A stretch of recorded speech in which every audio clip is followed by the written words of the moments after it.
Welcome to my channel, my Showbiz Corner. Viewers, supporters, subscribers, SB19 fans, Maymay and Mayward fans and others, thank you for the support.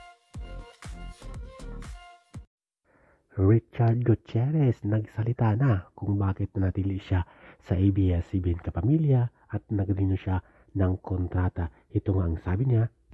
Ito nga ang sinabi ni Richard Gutierrez na kontento siya at proud siya as kapamilya dahil na-feel niya ang warm at welcome ng mga kababayan natin na tumatangkilik sa Kapamilya ABS-CBN Network at ang mga executive at mga artista ng ABS-CBN at sinabi niya nga kahit maraming pagsubok recently lamang ang pinagdaanan ng ABS-CBN ay nanatili silang matatag at syempre matibay sa kabila ng unos at bagyo.